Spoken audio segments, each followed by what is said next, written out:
Namaste, నేను Yamini. Welcome to 30/60 headlines. వేగంగా దూసుకొస్తున్న cyan, దక్షిణ కోస్తా ఆంధ్రాకు పొంచి ఉన్న ముప్పు. సీమాంధ్ర హక్కుల చైతన్య సభకు భారీగా ఏర్పాట్లు, కేంద్రాన్ని నిలదీసేందుకు జనసేన సన్నద్ధం.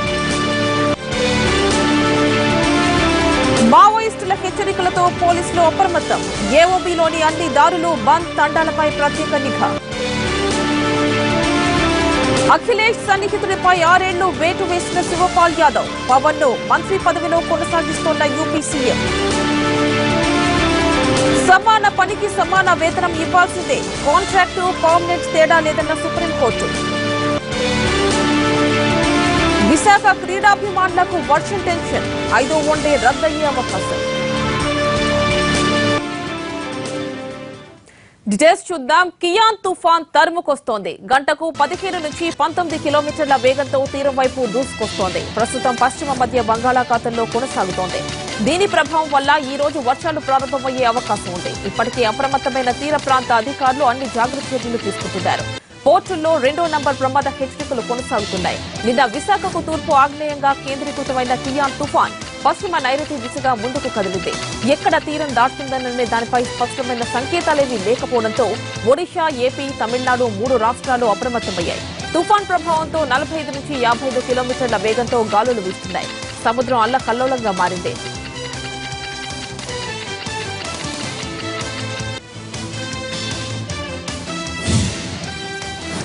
కియాన్ తుఫాన్ వల్ల తీవ్ర నష్టం సంభవిస్తే యుద్ద ప్రాతిపదికన సహాయక చర్యల్లో పాల్గొనేందుకు ఈస్ట్ కోస్ట్ నేవీ ముమ్మర ఏర్పాట్లు చేసింది. సహాయ సామాగ్రితో షిప్లను సిద్దం చేసి ఉంచింది. 5 నుంచి 10,000 మందికి సరిపోయే రిలీఫ్ మెటీరియల్ ను రెడీ చేశారు. బలమైన తుఫాన్ గా తీరాన్ని కియాన్ తాకకపోయినా ఆ ప్రభావం మాత్రం తీవ్ర స్థాయిలో ఉండే సూచనలు కనిపిస్తున్నాయి. అందుకే మత్స్యకారులకు ముందస్తు హెచ్చరికలు జారీ చేశారు. తదుపరి ఆదేశాలు వచ్చే వరకు వేటపై నిషేధం విధించారు. జాతీయ విపత్తు నివారణ సంస్థకు చెందిన ఎన్డీఆర్ఎఫ్ బృందాలు కూడా రంగంలోకి దిగాయి. తుఫాన్ తాకిడి ఎక్కువగా ఉండే ప్రాంతాలకు ముందుగానే చేరుకున్నాయి. రెస్క్యూ బోట్లను రెడీగా ఉంచారు. రాష్ట్ర ప్రభుత్వ అధికారులు, నేవీ, ఎన్డీఆర్ఎఫ్ బృందాలు సమన్వయంతో ముందుకు వెళ్తున్నాయి. ఎన్నికల హామీలు నెరవేర్చాలని తెలంగాణ సర్కార్పై ఒత్తిడి తెస్తున్న బీజేపీ ఇవాళ మరో ఆందోళనకు సిద్దమవుతోంది. డబుల్ బెడ్రూమ్ ఇళ్ల నిర్మాణాలు పూర్తి చేయాలని తెలంగాణ బీజేపీ డిమాండ్ చేస్తోంది. డబుల్ బెడ్రూమ్ ఇళ్ల వ్యవహారాన్ని త్వరగా తేల్చి అర్హులకు అందజేయాలనే డిమాండ్తో ఇవాళ జీహెచ్ఎంసీ కార్యాలయం ముందు బీజేపీ ధర్నా నిర్వహించనుంది.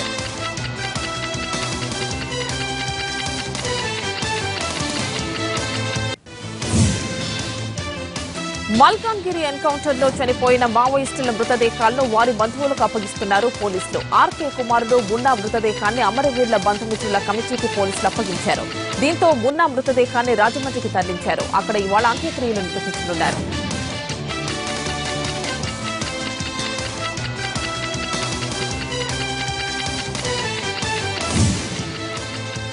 ఏఓబీలో జరిగిన భారీ ఎన్కౌంటర్ నేపథ్యంలో తెలుగు రాష్ట్రాల్లో హై అలర్ట్ ప్రకటించారు. విజయవాడ, గుంటూరు సహా పలు ప్రాంతాల్లోనూ పోలీసు నిఘా పెంచారు.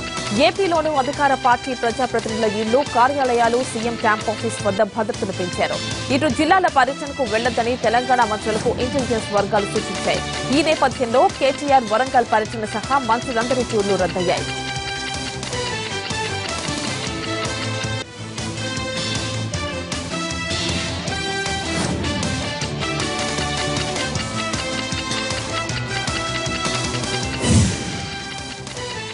స్విస్ ఛాలెంజ్ విధానంపై పునఃసమీక్షకు వక్ర భాష్యాలు చెప్పొద్దని ఏపీ మంత్రి నారాయణ విపక్షాలకు సూచించారు. స్విస్ ఛాలెంజ్ విధానంలో టెండర్లను పాత మౌలిక సదుపాయాల చట్టం ప్రకారం పిలిచారని ఆయన గుర్తు చేశారు. రాష్ట్రంలో అభివృద్ధి జరిగేందుకు వీలుగా కొత్త మౌలిక సదుపాయాల చట్టం చేశారని, కొత్త చట్టం ప్రకారం టెండర్లు పిలుద్దామనే ఉద్దేశంతోనే కేసు విత్డ్రా చేసుకున్నామని నారాయణ వివరించారు. కేసు విత్డ్రా చేసుకున్నంత మాత్రాన అవినీతి జరిగినట్టు కాదన్నారు నారాయణ. టెండర్లు పిలవడమే జరిగింది కానీ ఇంతవరకు ఎవరికీ అలాట్ చేయలేదని, అలాంటప్పుడు అవినీతి జరిగిందని ఎలా చెబుతారని నారాయణ ప్రశ్నించారు. అమరావతి నిర్మాణం విషయంలో స్విస్ ఛాలెంజ్ విధానాన్ని పునఃసమీక్షిస్తామని చెప్పడం ప్రజల విజయమని వైసీపీ ఎమ్మెల్యే శ్రీకాంత్ రెడ్డి అభిప్రాయపడ్డారు. తాము మొదటి నుంచి పారదర్శకత లేని విధానాలనే వ్యతిరేకిస్తున్నామని, ఏ రోజు అభివృద్ధిని అడ్డుకోలేదని చెప్పారు. ఈసారైనా ఎలాంటి అనుమానాలకు తావు లేకుండా పారదర్శకంగా నోటిఫికేషన్ విడుదల చేయాలన్నారు శ్రీకాంత్ రెడ్డి. సిఆర్డీఏ పరిధిలో భూములు కేటాయించాలంటూ వివిధ సంస్థల నుంచి వచ్చిన దరఖాస్తులపై ఏపీ మంత్రివర్గ ఉపసంఘం సమీక్ష నిర్వహించింది. నిబంధనల మేరకు పక్కాగా ఉన్న సంస్థలకు భూములు కేటాయింపులు జరుపుతూ కేబినెట్ కు సిఫార్సు చేసింది సబ్ కమిటీ. అమృత యూనివర్సిటీకి 200 ఎకరాలు, ఆర్బీఐకి 11 ఎకరాలు, సిపిడబ్ల్యూజీకి 28 ఎకరాల భూమిని కేటాయించాలని మంత్రివర్గ ఉపసంఘ కేబినెట్ కు సిఫార్సు చేసింది.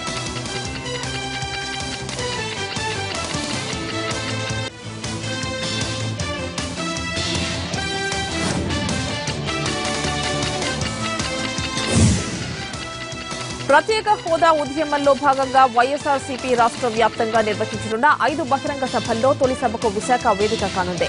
వైసీపీ అధినేత జగన్ ఆధ్వర్యంలో జరిగే జై ఆంధ్ర బహిరంగ సభకు సంబంధించి పార్టీ శ్రేణులు పోస్టర్లు విడుదల చేశారు. ఈ సభకు భారీగా తరలివచ్చి ప్రత్యేక హోదాపై ఉన్న కాంక్షలు కేంద్రానికి తెలియజేసేలా చేయాలని పిలుపునిచ్చారు.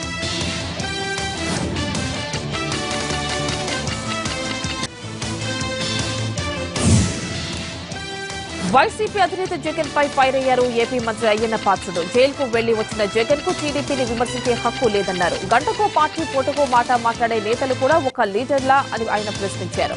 గృహ నిర్మాణ పథకం క్రింద రాష్ట్రంలో 5 లక్షల మందికి ఇళ్లు మంజూరు చేస్తున్నామన్నారు. బడ్జెట్ అంచనాలకు మించి గనుల శాఖ ద్వారా ఆదాయం వస్తోందన్నారు మంత్రి కేటీఆర్. సచివాలయంలో ఆ శాఖ అధికారులతో సమీక్ష నిర్వహించిన మంత్రి పనితీరు ఆధారంగా ఉద్యోగులకు ప్రోత్సాహకాలు అందిస్తామని చెప్పారు. రియాల్టీపై సింగరేణి అధికారులతో మాట్లాడిన కేటీఆర్ ప్రభుత్వానికి రావాల్సిన 1000 కోట్లను వెంటనే చెల్లించాలని కోరారు. కొత్త జిల్లాలో ఏర్పాటైన క్రమంలో కలెక్టర్లందరికీ గనుల శాఖ, ఇసుక శిల్పాపై వీడియో కాన్ఫరెన్స్ ఏర్పాటు చేయాలని అధికారులను ఆదేశించారు. ప్రభుత్వ పనులకు, ఇళ్ల నిర్మాణానికి ఇసుక కొరత లేకుండా చూడాలని చెప్పారు.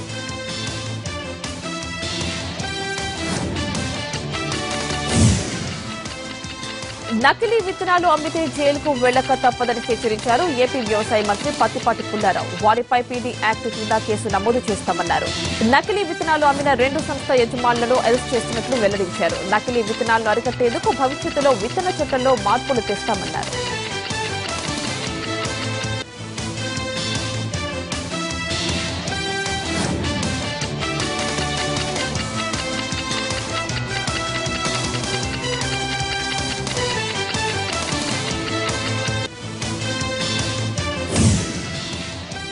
పోలవరం ప్రాజెక్టు నిర్మాణం అనుకున్నంత వేగంగా జరగడం లేదని చెప్పారు బీజేపీ నేత, మాజీ కేంద్ర మంత్రి దగ్గుబాటి పురంధరేశ్వరి.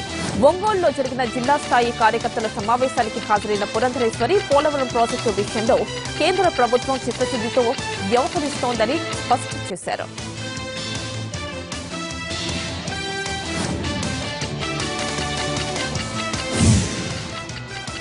అనంతపురం జిల్లా ధర్మవరంలో ఫ్లెక్సీల వివాదం ఉద్రిక్తతలకు దారితీసింది. దీపావళి సందర్భంగా ఫ్లెక్సీలు ఏర్పాటు చేశారు మంత్రి పరిటాల సునీత, ఎమ్మెల్యే వరదాపురం సూరి అనుచరులు. అయితే సునీత ఫ్లెక్సీలపై సూరి అనుచరులు అభ్యంతరం వ్యక్తం చేశారు. ఫ్లెక్సీలను చించేశారు. దీంతో ఇరు వర్గాల మధ్య ఘర్షణ తలెత్తింది. ఒకరినొకరు కొట్టుకునే వరకు స్థితి వెళ్లింది. ఇంత జరిగినా పోలీసులు మాత్రం ప్రేక్షక పాత్రకే పరిమితమయ్యారు.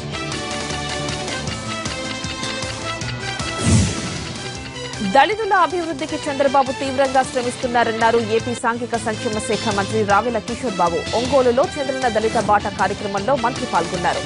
ఈ సందర్భంగా లబ్దిదారులకు పలు యూనిట్లను పంపిణీ చేశారు. ఈ క్రమంలో రవాణా శాఖ మంత్రి సిద్ధా రాఘవరావుతో పాటు పలువురు అధికారులు పాల్గొన్నారు.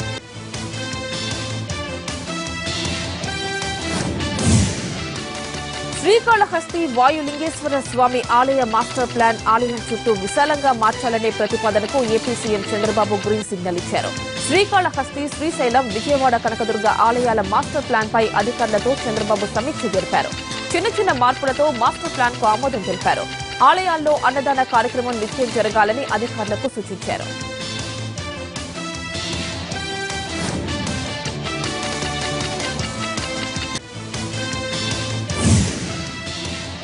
థర్టీ బై 60లో షార్ట్ బ్రేక్ తీసుకున్నారు.